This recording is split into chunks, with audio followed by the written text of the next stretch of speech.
The phone rang at 2:17 a.m. Not her phone. Mine. Unknown number. No name? No hesitation? I answered without speaking. Breathing. Female. Young. Then a whisper sharpened by fear. Keep your eyes open. The line died. I lay there, listening to the ceiling fan carve the dark into pieces. My wife slept beside me, her back turned, her shoulder rising and falling like nothing in the world had shifted. On the nightstand, her phone vibrated once. Then again, she didn't move. I reached across the space we pretended was intimacy and lifted it. No lock. She never locked it. 24 years taught her I wouldn't look. A message preview glowed. I left something on your bed. No sender name. Just a heart. I put the phone back exactly where it was. I closed my eyes and watched my mind refuse to blink. Some truths don't arrive as thunder. They arrive as instructions. Keep your eyes open. By morning, the house looked the same. Coffee, toast, her voice in the kitchen, warm and practiced. She kissed my cheek like muscle memory. I tasted nothing. I followed routines the way soldiers follow orders, automatic, efficient, hollow. When she left for work, I didn't follow her. I followed the house. The bed smelled wrong. Not perfume. Youth, citrus and shampoo.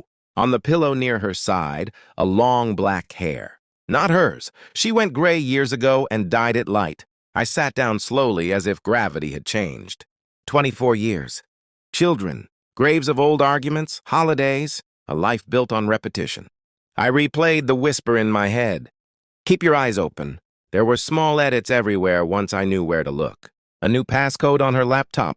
A new smile she practiced in the mirror. A name she didn't say but typed often, Lena, saved as a contact with no photo. I didn't confront her. Confrontation is for people who want lies faster. I wanted the truth, and I wanted it heavy enough to crush her when it landed. I became invisible. I learned her roots, her pauses, her delays that didn't make sense. She said late meeting. Her car was parked near a gym she never entered. I pulled phone records. Data doesn't blush. 72 messages a day. Calls after midnight. Photos sent, then deleted. I hired a technician to clone her drive. Paid cash. Didn't ask his name. There were videos. Her voice. Younger in tone. Lighter. A version of her I hadn't met. And then there was the room. Our room. A girl on our bed, knees pulled up, laughing as my wife braided her hair. Not a friend's laugh. A lover's. I didn't breathe for 30 seconds. The image didn't hurt the way I expected. It rearranged me. I saw myself from the outside. A man still setting the table for two, still believing silence meant loyalty. At dinner, she talked about the weather. I counted the number of times she avoided my eyes. I slept without sleep. Strategy replaced sorrow. Truth requires patience. The DNA report arrived on a Tuesday. Not about a child. About skin. From the pillow. From the sheets. Female. Not her.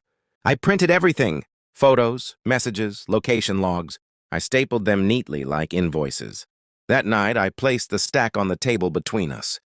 She thought it was mail. She flipped the first page. Then the second. Her face collapsed in stages. No, she said. Not to me. To herself. I watched her read her own secrets like an autopsy. Who is Lena? I asked. Silence broke her faster than shouting ever could. She's not what you think. I nodded.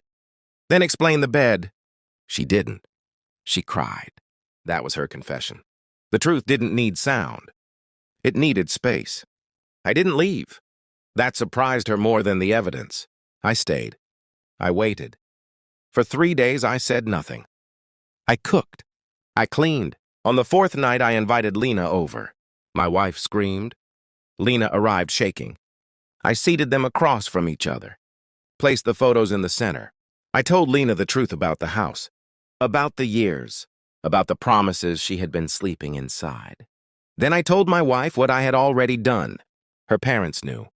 Her employer knew. Her friends had seen the images. No shouting. No violence. Just distribution. Power is quiet when it's precise. Lena ran. My wife fell. She begged.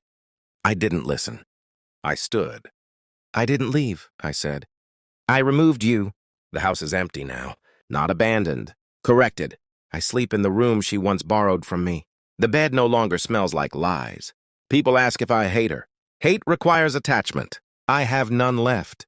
24 years didn't vanish. They were exposed. Scars don't heal. They teach. The truth is not kind. It is clean, and I walk through it without her.